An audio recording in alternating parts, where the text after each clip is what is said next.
Assalamualaikum warahmatullahi wabarakatuh. Halo guys, kita ketemu lagi pada pertemuan 2 pada mata kuliah kriptografi. Tema pertemuan 2 ini adalah tentang serangan terhadap kriptografi. Nah, ini adalah bayangan apa yang ada pada benak kita dan pada kejadian yang actually atau kenyataannya. Oke, kita masuk ke pendahuluan. Nah, berikut adalah poin penting dari kriptografi pada pertemuan sebelumnya adalah bahwa kriptografi intinya adalah menjaga kerahasiaan pesan terhadap kriptanalis ya, atau eavesdropper. Kemudian kriptanalis dapat merangkap sebagai seorang penyadap. Dan kriptanalis berusaha memecahkan ciphertext dengan suatu serangan terhadap kriptografi. Kemudian apa definisi dari serangan itu? Ya. Serangan kriptografi adalah segala sesuatu usaha atau percobaan untuk dapat memecahkan ciphertext ataupun menemukan plain text dengan mencari kunci, di mana diasumsikan bahwa kriptanalis telah mengetahui algoritma dari kriptografi sesuai dengan prinsip Kerckhoff bahwa algoritma kriptografi harus bersifat publik dan yang rahasia hanyalah kunci. Jadi terletak sebuah keamanan itu berada pada kunci. Kemudian apa jenis serangan yang ada pada kriptografi? Pertama, adanya serangan yang bersifat pasif ya, di mana serangan ini si kriptoanalis ini tidak terlibat dalam komunikasi antar pengirim dan penerima. Dia hanya mengumpulkan data dengan cara menyadap sebanyak-banyaknya data dia harus peroleh. Ini adalah sebagai contoh imajinasi komunikasi antara Alice dengan Bob, di mana orang ketiga atau eavesdropper ini akan menyadap pesan yang dikirimkan oleh Alice. Berikut adalah screenshot dari software Wireshark yang berguna untuk memantau dari sistem traffic sebuah jaringan. Nah, pada screenshot ini terlihat aktivitas dari sebuah jaringan ya. Jadi segala aktivitas yang ada dalam sebuah jaringan akan terdeteksi. Nah, ini salah satu contoh dari penyadapan yang bersifat pasif.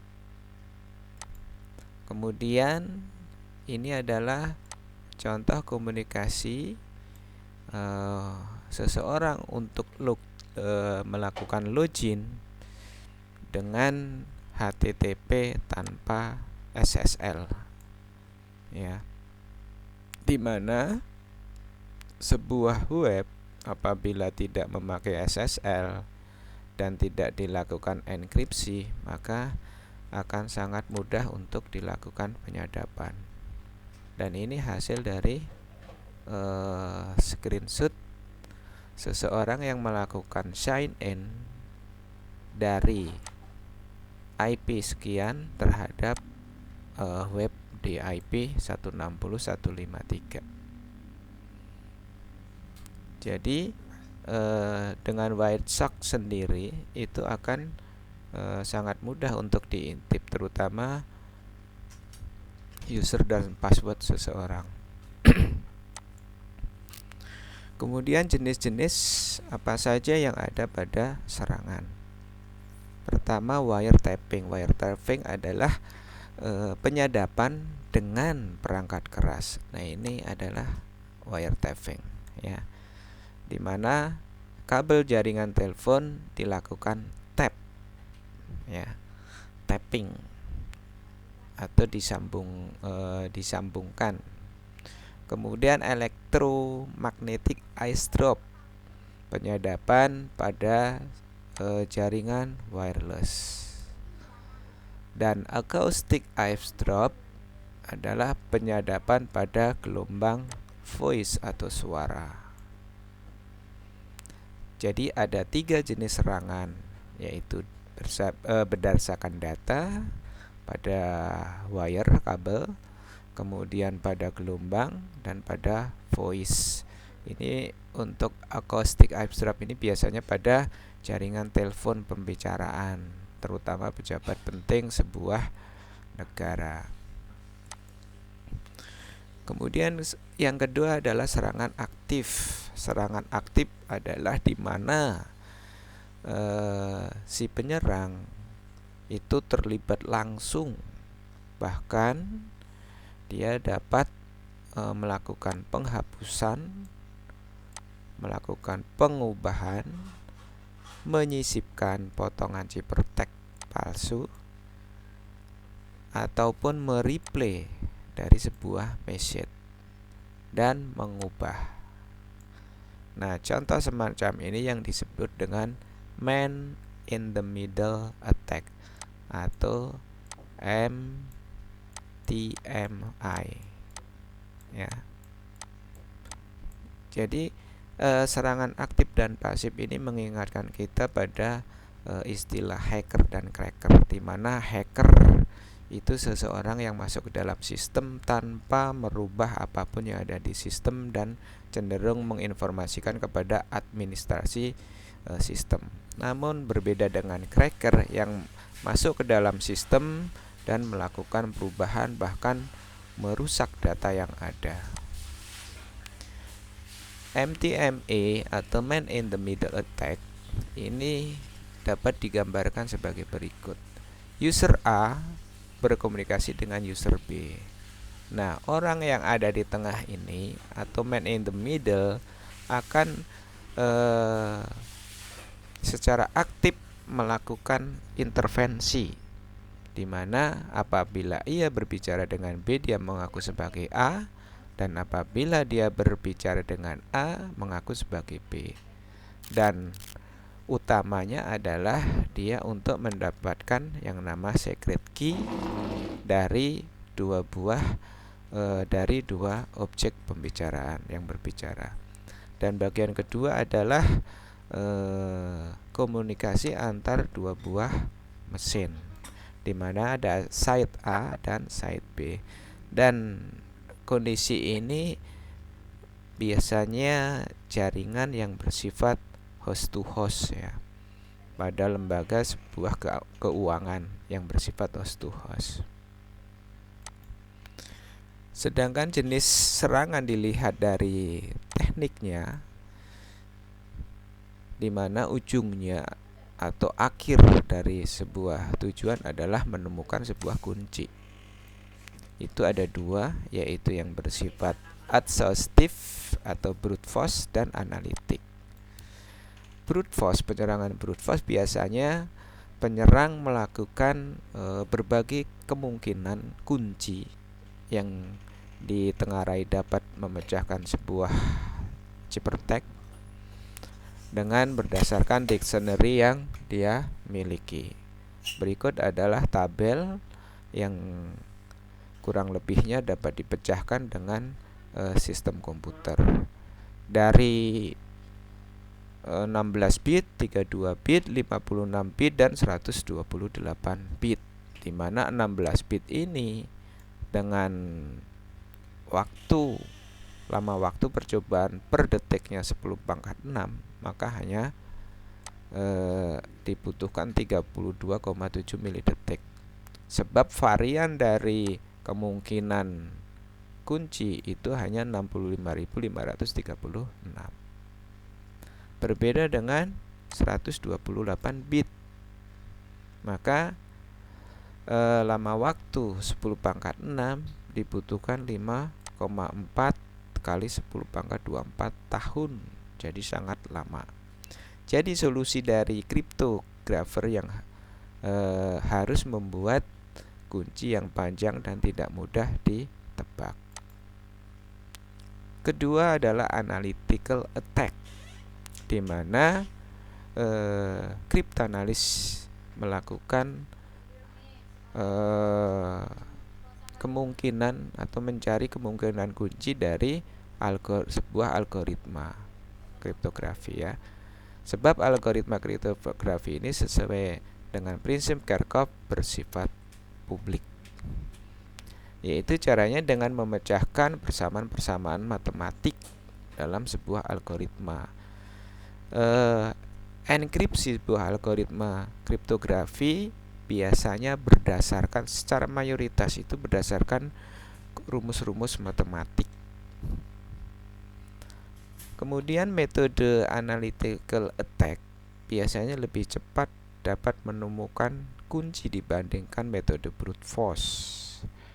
Sehingga untuk menghindari kondisi ini ya, maka kriptografer harus membuat algoritma kriptografi yang sekompleks mungkin dan membuat kunci yang panjang sehingga hampir tidak mungkin untuk dapat dipecahkan. Jenis-jenis serangan yang ada pada kriptografi. Pertama, ciphertext only. Ciphertext only ini hanya di mana kriptanalis hanya memiliki ciphertext. Sehingga untuk dapat menemukan kunci dia harus melakukan serangan bertipe brute force. Serangan kedua adalah known plaintext attack, yaitu kriptanalis memiliki pasangan plaintext dan ciphertext. Dan berikut adalah korespondensi dari enkripsi dan dekripsi. Sehingga kalau jika direduksi itu akan mendapatkan PI, ciphertext ke I sama dengan enkripsi dengan kunci K pada plaintext ke I. Nah, pasangan plaintext dan ciphertext ini dapat ditebak apabila pada plaintext terdapat kata from dan to, maka kriptanalis akan menebak bahwa komunikasi melalui email. Kemudian adanya kata-kata dengan hormat, wassalam biasanya terjadi pada sebuah surat resmi.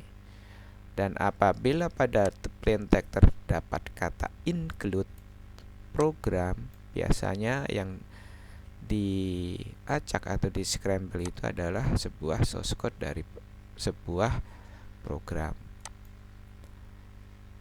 Metode ketiga ada chosen plaintext attack, di mana kriptanalis memiliki plaintext tertentu untuk dienkripsi, yaitu plaintext yang lebih mengarah pada penemuan kunci. Di sini digambarkan ada sebuah komunikasi antara ATM dengan bank, ya, ATM dengan bank. Kriptanalis pertama melakukan pengubahan PIN berulang-ulang. Kemudian PIN dienkripsi untuk disampaikan kepada kantor bank, server tentunya. Dan kriptanalis kedua ini akan menyadap ciphertext dan mempelajari untuk mendeduksi untuk mendapatkan kunci.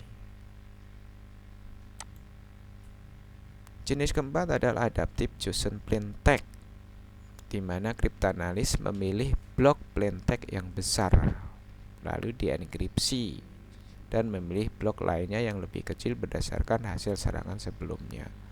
Begitu seterusnya hingga didapatkan sebuah kunci. Sedangkan chosen ciphertext itu adalah ini padanannya.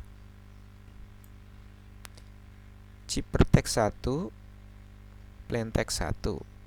Jadi sudah di chosen ciphertext ini si cryptanalyst memiliki ciphertext dan plain text. Kemudian data yang dimiliki banyak, ya, sehingga dengan chosen ciphertext ini tujuannya adalah untuk mendapatkan kunci.